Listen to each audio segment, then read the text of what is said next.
Good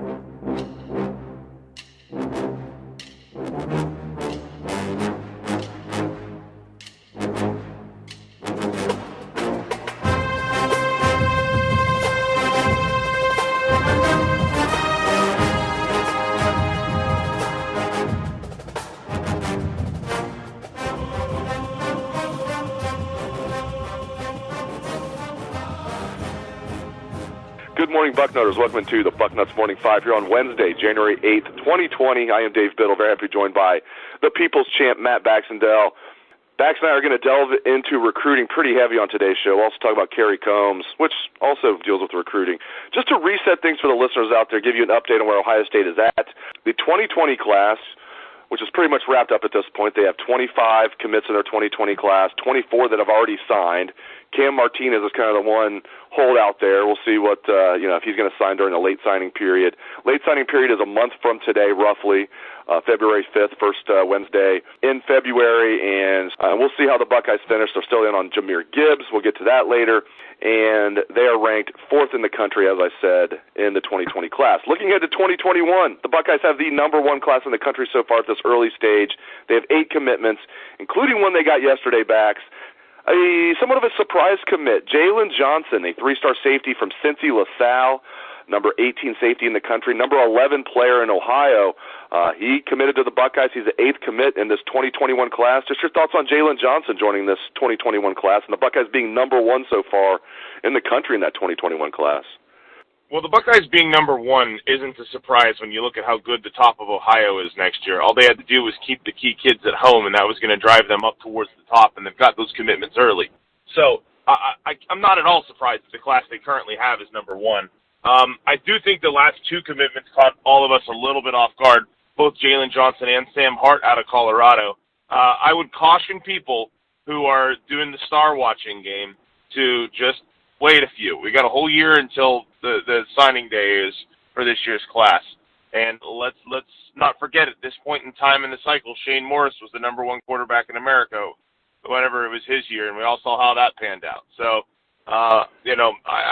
it's good that Ohio State landed Jaylen Johnson. He's essentially a top 10 Ohio kid, and we've always said if they're in the top 10 in Ohio, and if Ohio State likes him, then we just say, yep, we're happy about it. Sam Hart's another kid who's a 3-star kid, and he's in Colorado, so there's not exactly great competition out there. For everything that I've read, he's in for a pretty big boost in the ratings, too. So these are 2 commitments that may be mid to high 3 stars right now that could go up in their evaluations as well. But I think at this point, what we've seen with Ryan Day is that you have to expect that the recruiting classes that come into Ohio State are going to be elite. They're not going to be 10th or 15th in the country very often. They're going to be top 5 more often than not. That's where Ohio State is as a program right now. That may be the biggest legacy of the Meyer era, is not just the success on the field, but the fact that the recruiting before Meyer got to Ohio State was good, very good even. But it seemed like Ohio State would have a top 5 class, and then they'd have a top 12 class. And then they'd have a top 5 class, and then they'd have like a top 15 class. Under Meyer and continuing with Ryan Day, these classes are always in the top 5 or 6. They're stacked upon each other. And that makes a real difference from making you a top 10 team versus making you a top 3 or 4 team. And Ohio State's only continuing that trend right now for the 2021 class. So it's good to see. It's kind of interesting to see that they're pulling in more and more Cincinnati talent for whatever reason. That was another bugaboo we had over the years. There's been a lot of talk about whether the Cincinnati kids are more loyal to Ohio or Kentucky, or whether they're just Cincinnati, which makes them their own people. But then last year, what is it, 6 of the 8 in 2020 that are from Ohio or Cincinnati kids? So it's good to see the Cincinnati pipeline continuing. That's a spot that Ryan Day certainly has put a good emphasis on. And, you have to feel like the recruiting for Ohio State right now is currently in very, very good hands. Yeah, Ryan Day is locking down Cincinnati, and the Buckeyes continue to recruit the state of Texas well. Let's move on there. Buckeyes could get more good news in their 2021 class today. In fact, let's be real. They're, they're going to get more good news in their 2021 class today. Let's just put it out there. Donovan Jackson will make his announcement at 5 o'clock today, Eastern, 4 o'clock locally, Bel Air, Texas. And, again, you never know in recruiting, but I'll be shocked if he's not a Buckeye. For the listeners that don't know, Donovan Jackson, number 11 offensive tackle in the country. He's a high 4-star, number 57 overall prospect in the country, number 7 player out of the talent-rich state of Texas. Again, we'll announce today at 5 p.m. Eastern time. Looking good here, Bax. Your thoughts on this one? He's got family from Ohio. He's visited Ohio on his own dime already, like twice. So maybe more. This kid is one where the moment he appeared on the radar, I went, oh, that's a great connection to have.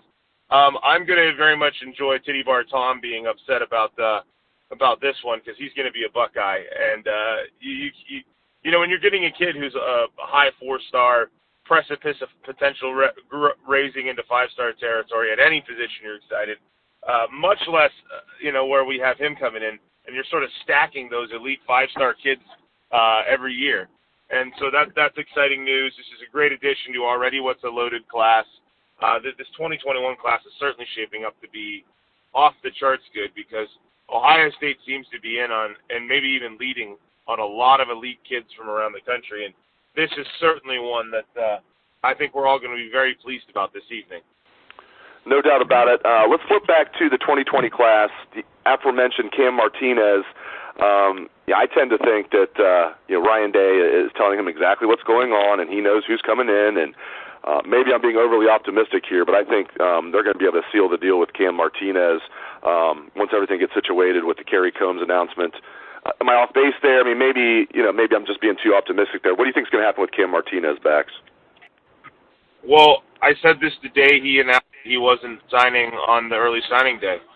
That's just prudent. We want to lock him up and make it over with and everything, right? Because we want Ohio State to have Cam Martinez. If I was Cam Martinez's parents and my primary recruiter was Jeff Hafley and I had bought into what Hafley believed in me, I'd want to see who the new guy was. And there's no harm in waiting. I think that's a logical choice. And to be candid, if you bring in a guy like Kerry Coombs, who is coaching in the NFL playoffs and then coming back to OSU, you don't think he's going to have a sales pitch to keep him? Kerry Coombs was an energetic, enthusiastic recruiter. He's a guy who sent a ton of guys to the NFL at defensive back. Him coming back to Ohio State is fantastic if and when it happens. And honestly, I think Cam Martinez's fears are going to be assuaged as soon as that announcement's done, because in the end, you're going to want to know who you're going to end up having as your position coach in recruitment. If that was my son, he would not have signed either, even though, he may have been sold on the school still. You have to know what you're getting into, at least at the start. You can't expect coaches to be there for 4 years at a place like OSU as assistant coaches. You hope they are, but, they're the best coaches in the country, or at least among them.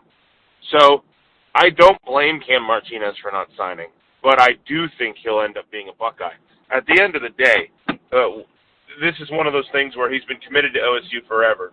And I know everybody's a little confused by how these things normally work because of what happened with Clark Phillips, which is kind of weird that, we would lose a recruit to Utah, of all places, in football. But the number one competitor for Cam Martinez is Northwestern. Ohio State calms his fears about how they're going to potentially use him. They're going to get him, period. Because, again, how many kids leave Ohio State to go to Northwestern in recruiting? Not many. Also with the 2020 class, Jameer Gibbs. Feels like we've been talking about Jameer Gibbs for the last 8 months, because we have. He's going to take an official visit to Ohio State, not this weekend, but next, the weekend of January 17th and the 18th, Bax. This is the million-dollar question. Do you think Ohio State has a legitimate shot with Jahmyr Gibbs? Well, they've been hanging around the Jaymeer Gibbs recruitment for months now. I don't really... First of all, look, if you look at who's chasing this kid right now, it's like LSU, Ohio State, Alabama, and potentially Georgia might even try to get in on him. If you're Georgia Tech, where he's technically committed right now, you don't have to feel very good about how this recruitment's going to pan out for you. That's for sure. Now, supposedly this kid is not really into the publicity. He's kind of just doing his own thing, which is the kind of recruit where it's not like he's in the spotlight and trying to make a big deal out of everything. So that makes me intrigued to see. Nobody really is sure with him, and that's what I think gives Ohio State a shot. I don't know if they're the front runner in this one. I think it's the kid who, he doesn't prioritize it quite as much as a lot of these other kids seem to have done. And this is kind of a throwback. Like, before the early signing days, there were all kinds of kids who would take visits 4 straight weekends as soon as January rolled around, right? And then when signing day got there, they'd be coming off their last visit, and we'd be all excited about it, and we'd be watching those last 2 weekends worried one of our commits was going to go take an official visit somewhere else, right? It was a much quainter time. And this is kind of a bit of a throwback. He's going to LSU. He's going to Ohio State, He's going to visit all these schools. He's going to have a heck of a January. I think Ohio State would love to land him right now. Certainly considering the running back situation. You can't have enough good running backs. But I think they have a chance. I don't think they're the front runner, though. It's really hard to pull a kid out of the South when he's only looking at Southern schools, all of which are closer to home outside of LSU than Ohio State. If Ohio State wins this recruitment, it's a hell of a job, plain and simple. So it'll be fun to watch, but don't get your hopes up too much, I kind of guess is my expectation for this one. Yeah, I'm with you. I think they have a puncher's chance because they're getting him on campus on an official visit and looking ahead to the extended forecast, especially with the young man from Georgia coming up here. At least on Friday, they're saying it's not going to be too bad. Sunny, high of 33, so a balmy 33. I'm sure the forecast will stay the same. That 10-day forecast just never changes. But hopefully the weather's good next weekend, and get him on campus for a couple days. You never know what can happen, so we'll see what happens there. Last thing, the worst-kept secret in the world, Kerry Coombs coming to Ohio State, most likely. You never know, but actually with this one, I think we do know. Worst kept secret in the world, like I said, Bax. Your thoughts on this hire, because there has been some debate on the board where people will say, listen, I love Kerry Coombs as a recruiter. I love Kerry Coombs as a DB coach. Not sure about Kerry Coombs, the co-defensive coordinator who's going to be calling the game along with Greg Madison. Where do you come down on this? Your thoughts on Kerry Coombs coming back to Ohio State if he does come back? Well, first of all, I put this in the bucket last week. I literally said, because the next coach won't be Kerry Coombs. Nope, definitely not. Nope. Nobody seemed to recognize the sarcasm. So I'll have to work on my sarcasm font and future bucket of bullets. Maybe they need to work on their sarcasm meter and maybe they need to work on their sarcasm meter and turning it on. You know? Exactly. There was a two-way failure there. And so enough people seem to get it though, so that was good. But I think first of all, look, Kerry Coombs can't announce this due to NFL tampering rules that he's coming back until the season's over with the Titans. And let's face it, I don't think anybody's expected them to beat New England, so we don't know whether it's going to be next week or the week after or after the Super Bowl, right? I'm excited to have him back because he's a good recruiter. Now, the people who are worried about schematically what the defense is going to look like, look, position coaches always have some input on how this stuff works, let's face it. The defensive coordinator always solicits opinions on how to use the players so that they know the personnel correctly. Kerry Coombs is also a guy who was a head coach for years in high school, so it's not like he's never seen how a defense is called. Like, let's get that ahead of that, right? It's not like he's a bad coach. He's a great position coach. Schematically, though, hey, we're going to find out. But let's not forget, this was Greg Madison's defense, and Jeff Hafley was the one who was planning it with him last year, right? It's going to be the same thing this year. Greg Madison's going to be doing the defense, and instead of Hafley, it's going to be Coombs who's his primary assistant on the game plans. But again, Kerry Coombs is a guy who's been around football for a long time. He's in his mid to late 50s. He's been there for a while. And look, we're going to find out. I can't sit here and go, oh, yeah, Kerry Coombs is the best thing since sliced bread when it comes to scheming a defense. But Madison's still the primary guy. This is still Madison's defense. And hopefully it's pretty seamless and we can trust that Coombs is going to do a great job in that role that Hafley was in last year. But, I don't think this I've seen some of these seemingly sky-are-falling posts. Oh, Luke Fickell was an amazing linebackers coach, but he couldn't call a defense worth squat. Luke Fickell was perfectly fine as long as he didn't have to be in charge of the pass coverage. But you have to make sure Kerry Coombs is in a position to succeed. But I also think Kerry Coombs coming back is reflective of, A, I'm sure he's getting a raise, and B, I think Kerry Coombs got to the pros and really missed recruiting and being around the younger guys. That was his whole career prior to the Titans, was college, high school, right? So I'm very excited about the Combs hire. For me, I don't see there being a downside right now. You never know how it's going to work out, the chemistry with him and Madison, but I do think Kerry Coombs is going to do a great job. And again, I also am on the same page as the when, not if, with him coming up.